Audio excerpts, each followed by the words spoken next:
The pursuit of the American bison. That was something that appealed to me. I'd grown obsessed with the animals ever since. I saw dances with wolves, rather, when I was a kid. The animals just stoked my imagination. The size, the power, the strength, the speed, the majesty. Breathtaking. The horns. The animals were just amazing.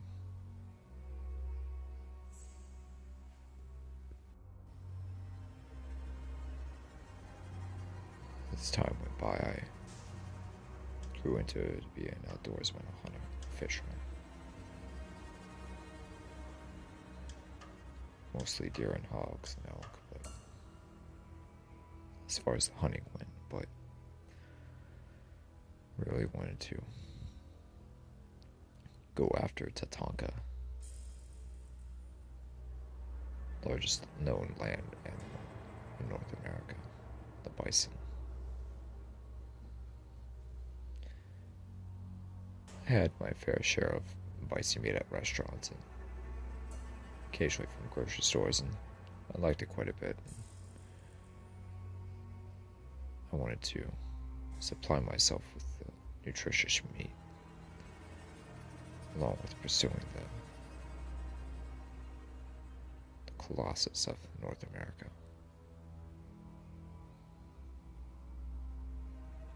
I flew out to Montana, got with a guide who guided over a large national forest area, just immense. Valleys, prairies, mountains, forests, just spread as wide as the eye can see. Tens of thousands of acres. It was a limited quota hunt. I was lucky enough to draw a tag for it and took the opportunity. Load up all my gear and headed out.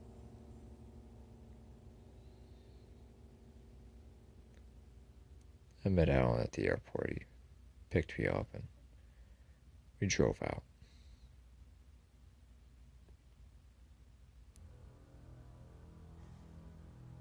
From Billings all the way to just into his cabin outside of the area.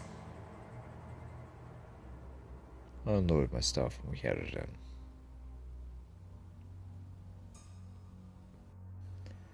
How are the numbers this year, Alan?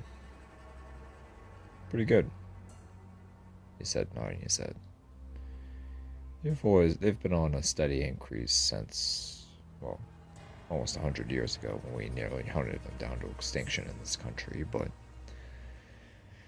steady incline, steady increase year by year. We're getting there. I nodded my head. Yeah, there used to be 15, 20 million bison across North America. He nodded. Yeah.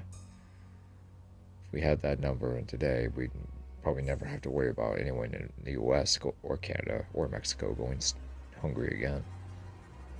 Yeah, no kidding.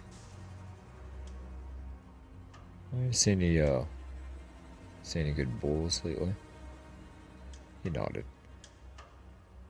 One of the biggest ones I've ever seen is with a good-sized herd. There's another nice one with a separate herd a couple miles away from that one. How often have you been scouting? Quite often. Almost every single day. There's 3 good-sized herds, and I just told you about 2 of them. There's a third one about 5 miles away over that way.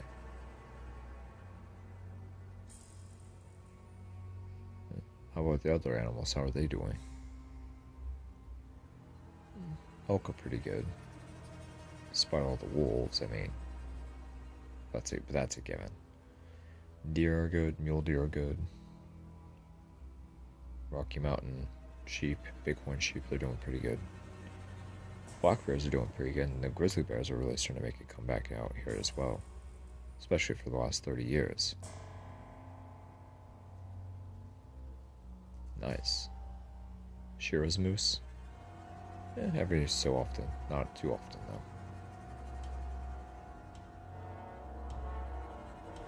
Alan seemed to be standoffish.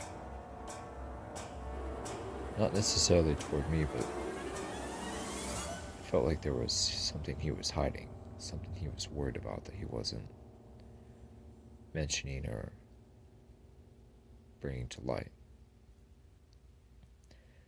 How's your operation been going this year? I asked. Pretty good. About the same as any other year. 2020 COVID was rough. I mean, it was rough for everyone, but since then we've been doing pretty alright. Took a hit back in 2020, but we recovered.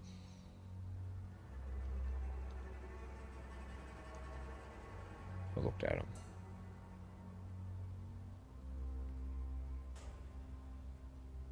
He was afraid. There was fear in his eyes. I could see it.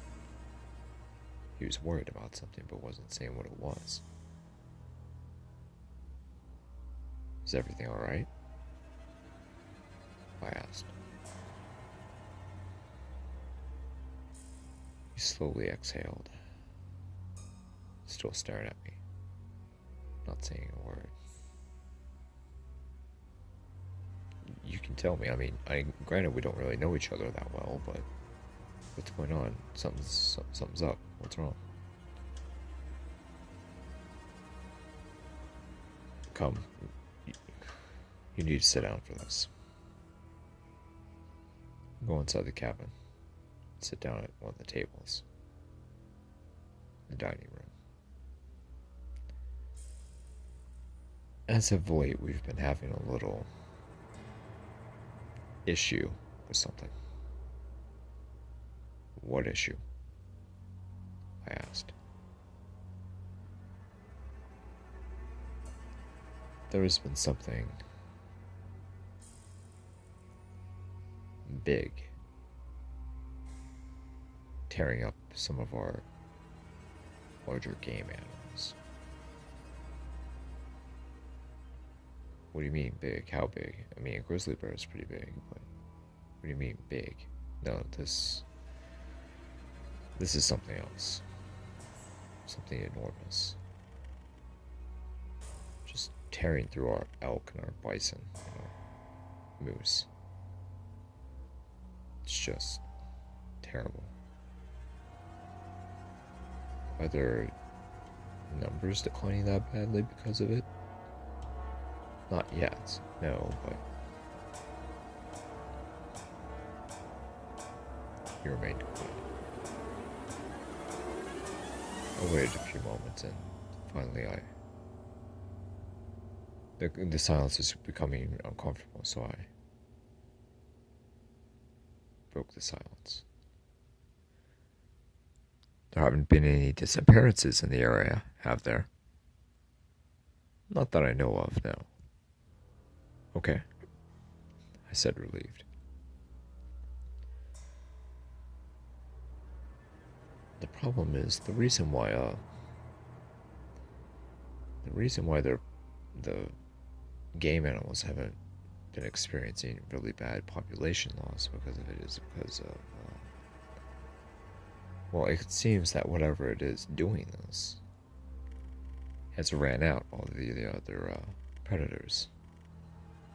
The grizzly bears, the brown bears, the wolves, the mountain lions, the coyotes, all of them. They just flee the area when there's one of these killings that we find. What kind of killings? I mean, full-grown elk and bison bulls just tore up, eaten, consumed, and you can tell that the body's fresh too because there's scavengers, buzzards and vultures afterwards. birds of prey. Still struggling off of fresh meat, fresh blood, off the skeletons. But the skeletons are so busted up and mangled. And broken bone, broken ribs, broken vertebrae, broken neck bones, shattered skulls. I've never seen anything like it before, or heard of anything like it before. What do you think it is? I asked. I don't know, said, sighing.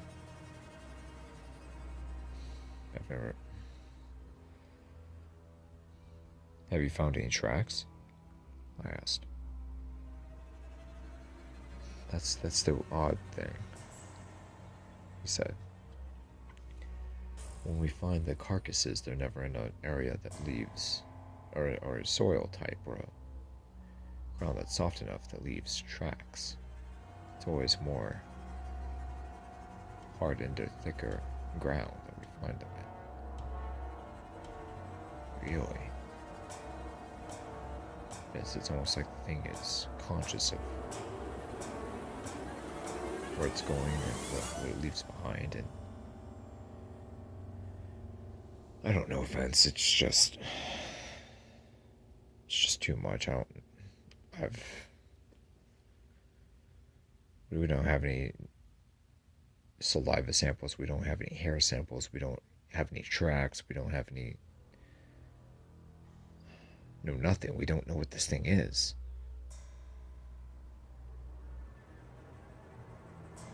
I put my hand under my chin, lightly scratching it.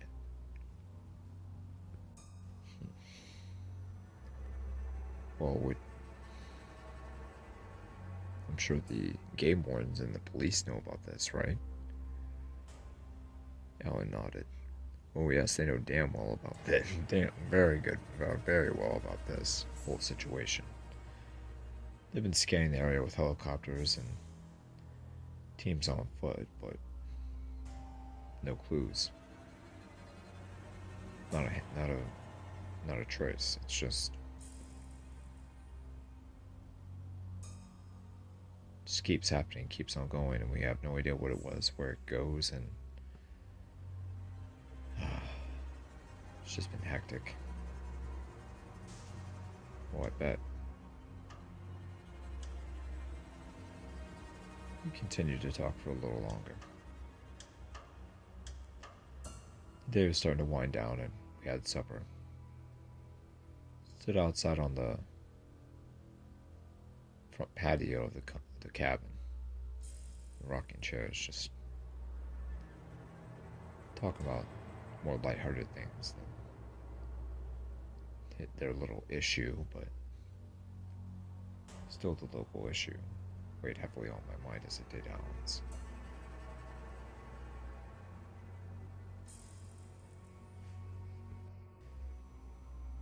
He had a pretty sufficient bear gun, 375 H&H, but for this particular hunt, he's bringing an elephant gun for defense. Sadly, one of the bison cows had been victimized by whatever it was, the predator, whatever it was that was picking off game, and this time it's very close to his hunting operation area. I don't think we'll have to worry about anything else, because within several miles of killing, just every other predator disappears. So wherever this thing is, it's probably close. Turn in for the night. Wake up.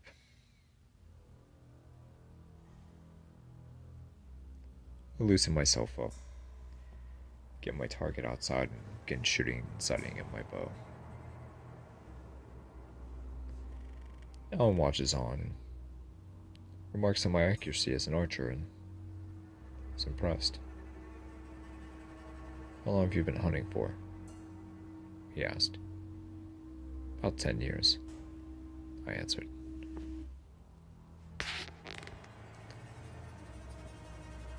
He nodded. You're a good shot. Surprised there's no archery companies that are trying to get you on their influencer team. Either one of their pro teams or pro staffs. I nodded. I keep to myself. I just like doing my business. You know, people on social media these days are just... Yeah, I get you there, he remarked. I continued practicing. After a bit, I felt confident and dialed in. We began to head out. Our priority was to go find the herd where the larger bull was among. It took us a while to hike in, and we went to a ridge line. It's one of the highest ridge lines in the area, and felt like it was a good spot to glass, so we went ahead and glassed. Mountains, prairies, hills, forests. Montana was amazing.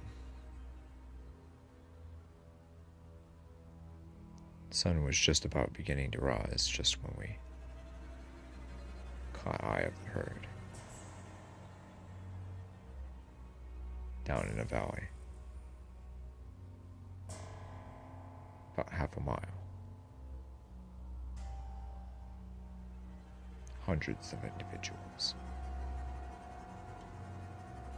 Hey, you can see him, said Alan, pointing to the bull. There he is, right there. There he was, just behind a calf.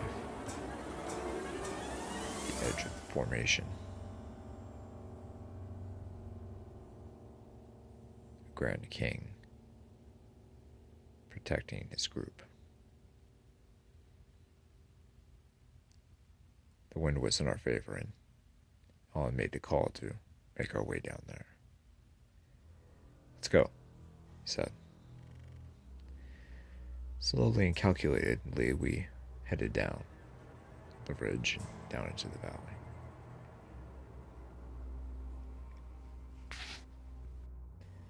Snow crunching beneath our boots and small flurry starting to fall. Get much snow this year? I whispered. About average. No more, no less than we usually get. It sounds like this is a fairly average year for you, with the exception of the, you know. He nodded.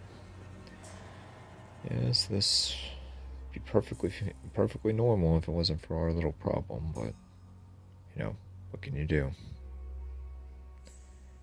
We continued onward until we were at a tree line a few hundred yards away from the herd.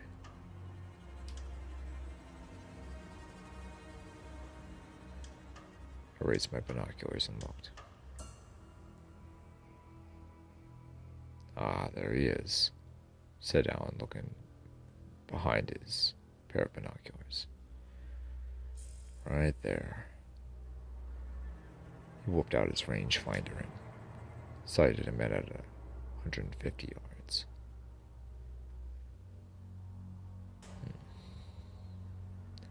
I plotted a course to him. Plotted my stock. Alright, now's your opportunity. Get going.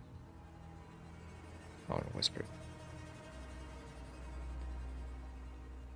I got down on all fours and began to crawl from the tree line behind a boulder, about 20 yards away. Made it.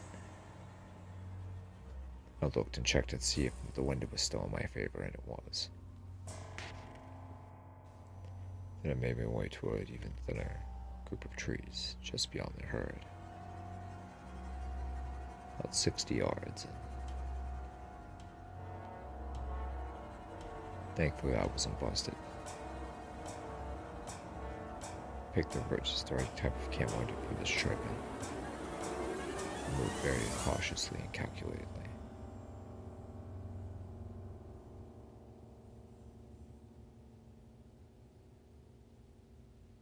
Then there's one final dip, one final rise before the small dip where the herd was. Slowly I crawled.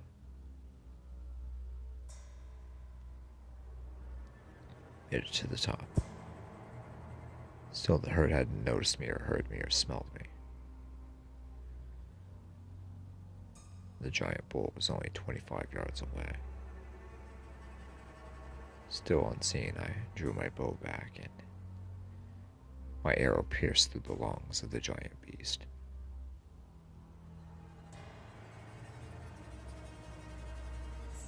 The bull exploded, running off deeper into the valley, as did the rest of the herd. Not as fast as he was, but they were moving steadily. I looked through my binoculars and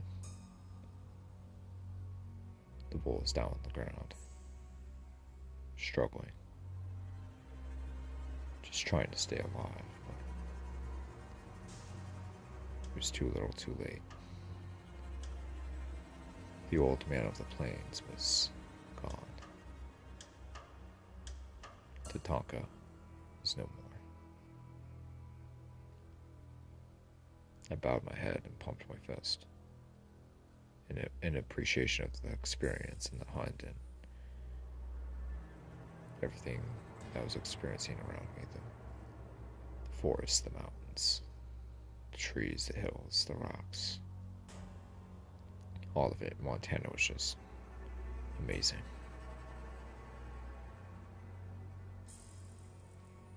I make my way back to where my guide Alan was. To my surprise, he wasn't there. Alan? I whispered. Alan. I looked around the forest. No sign of him.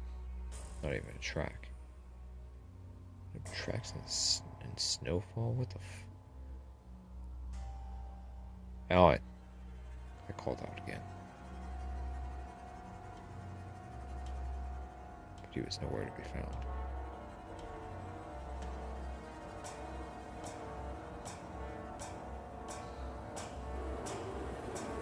Alan!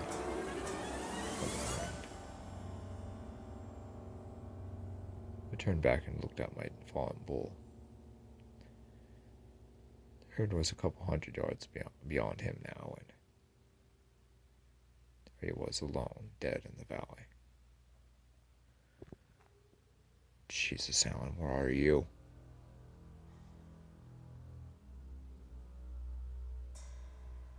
Alan! I called out.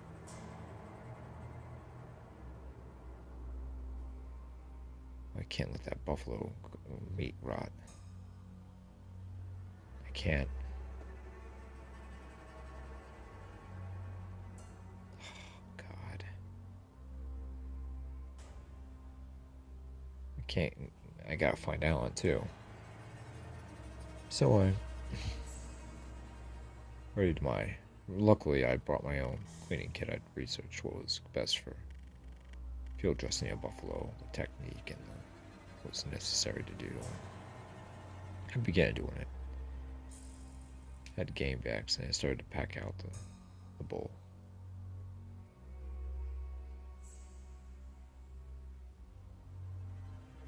Couple legs and parts of the main body. God, was he heavy. Started to make my way back to the cabin, calling out for Alan, but there was no response.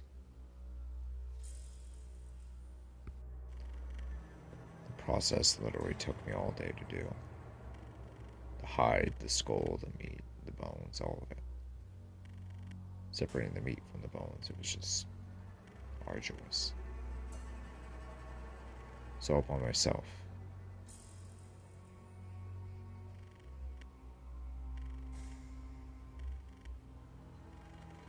It was starting to get later in the day. Midday turned to afternoon, and afternoon was beginning to turn to evening.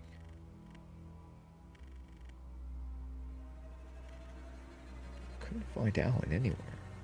He was nowhere to be seen. Finally, I got to the last of the bison. Last that was usable anyway, and packed it up. All by myself. It took me all day, but finally got it done.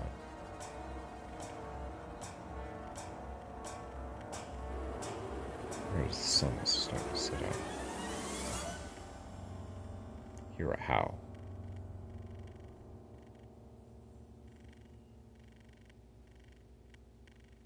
A long, lone, deep wolf howl.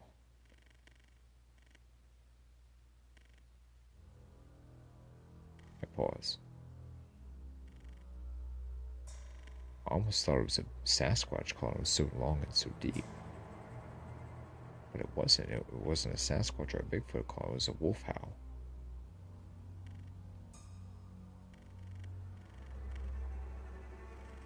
I wait a couple minutes and I hear another.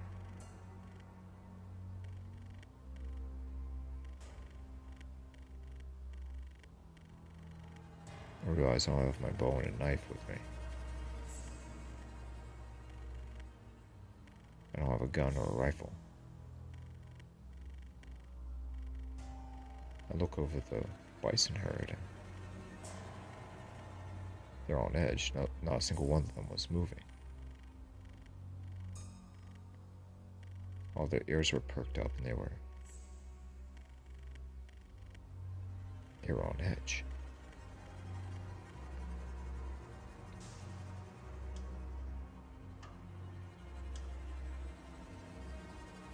Suddenly a gigantic black thing emerges out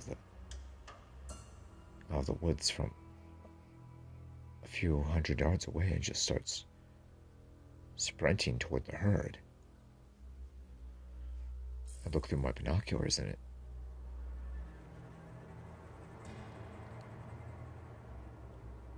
God. It's a wolf. A gigantic wolf.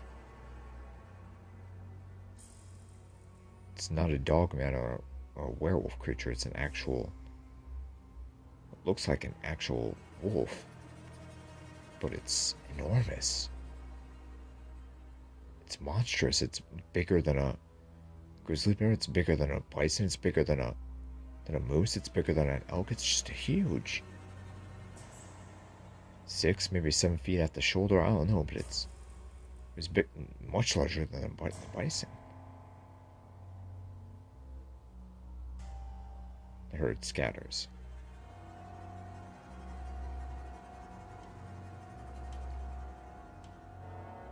The wolf runs down one of the older bulls and grabs it by the neck. Flings it around like a rag doll and just tears into the spine, ripping the old bull apart, limb for limb, shredding the thick hide and the meat and blood splattering everywhere.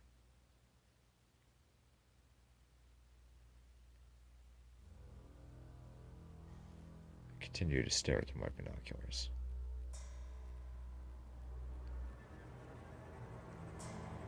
Yeah, that thing's 7 feet at the shoulder.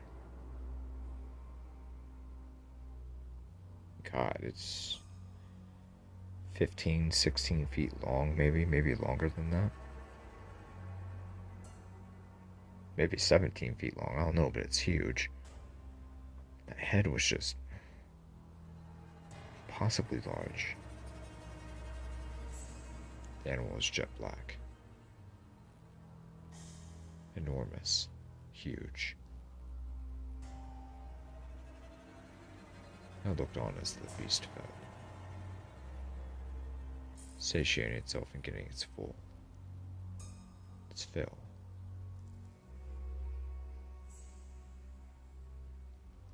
Still wondered where Alan was. Wanted to look for him more, but there was no way I was moving from where I was standing until that thing was gone out of the area.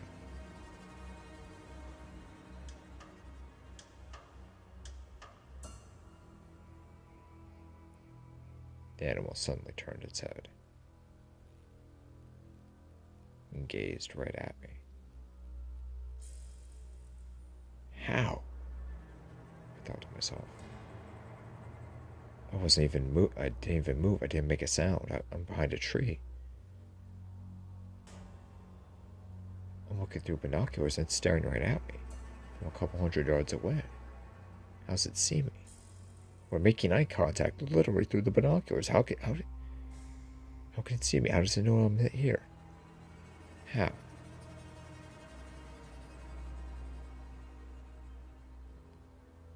Wolf's amber eyes pierce, calculate, and stare.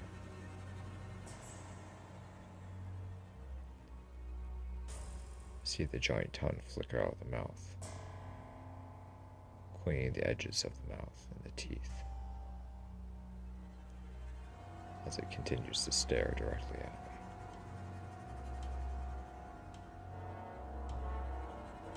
Piercing yellow eyes,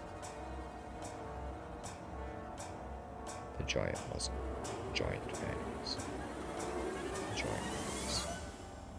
The head was absolutely enormous. It was just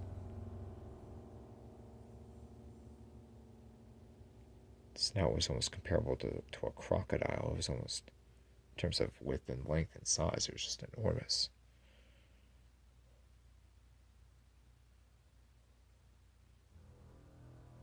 Still, the wolf stared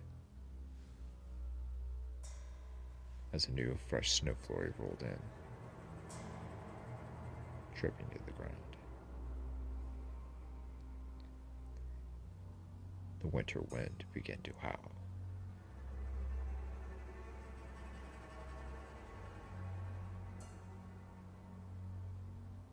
The beast had pinpointed me. Began to turn away from the bison. I was doing a moderate walk. Not too slow, not too fast, just balanced, middle walk. It was coming straight for me.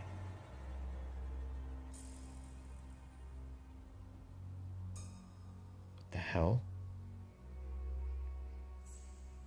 Slowly, I didn't know what to do. There's no way in hell I could fight this thing. There's no way how in hell I could run from this thing. I can outrun bison. How the hell am I going to outrun it?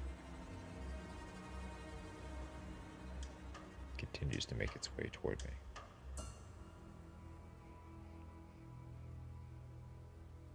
Its yellow eyes never leaving mine. The beast was locked onto me.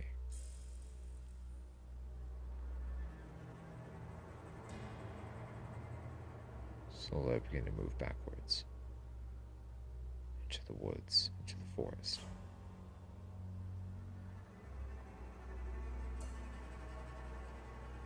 The beast continues its pursuit, walking. Now it's moving up to a moderate trot, power walk, a trot. Not a full-on run or a sprint, just a trot. Continue to back up, not taking my eyes off the animal. I'm making it to a patch of thick forest, and once the animal is out of sight, I just sprint. I book it. I go for the cabin. Luckily, it was the smallest portion of bison, and it wasn't weighing me down too much, but I could still feel it.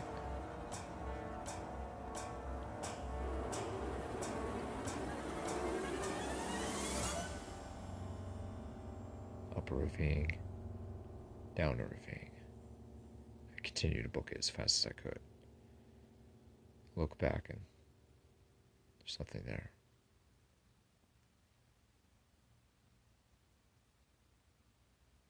I go through a patch of trees and through to a clearing, and there the damn thing was right in front of me. A giant wolf. Staring. The animal stared, tilting its head, calculating, deliberating to itself what it was going to do to me. The long tongue flickered out of the mouth once again and cleaned the edges of the mouth and the teeth. The beast pinned its ears back and began to snarl, lowly and quietly.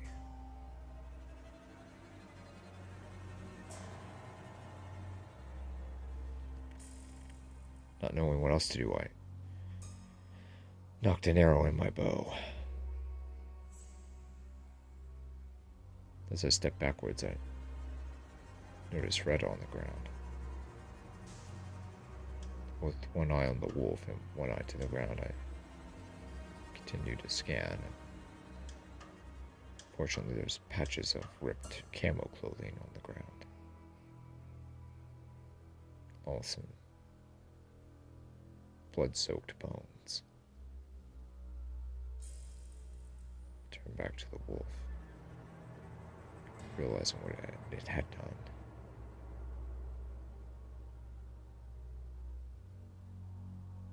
It grinned deviously.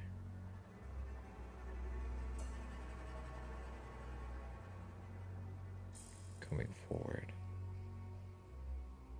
it seemed undaunted by my bow. Began to circle back, backpedaling and turning, trying to make my way around the wolf to get past it, but it flanked me, cut off my escape route. The beast was having none of it.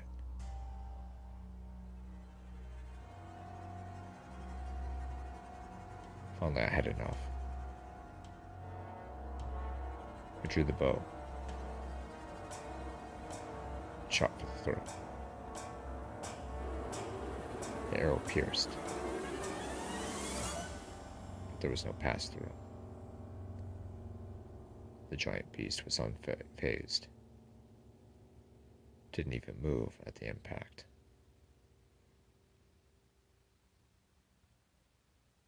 Snow was really beginning to fall now.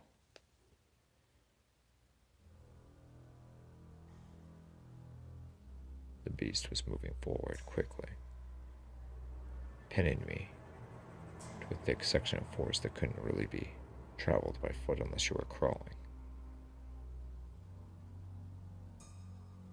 Deep rumbles and growls emerged from the beast.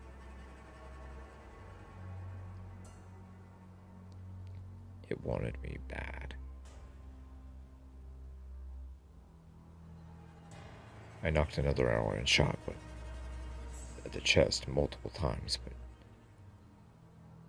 the beast was unfazed. Then I was out of arrows. There was no blood, there was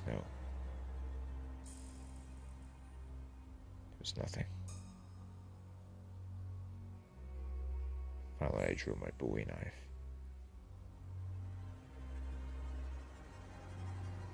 And dropped my pack and my bow. I nodded. Alright, son of a bitch, let's do it. The beast circled. Closing in and out.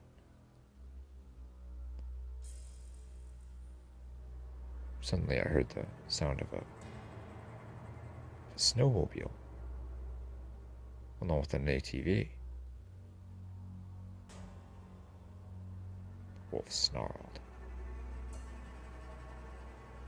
The ATV was drawing near, as was the snowmobile. The giant beast slowly backed away.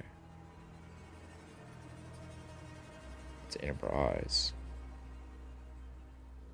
disappearing into the blackness of the forest.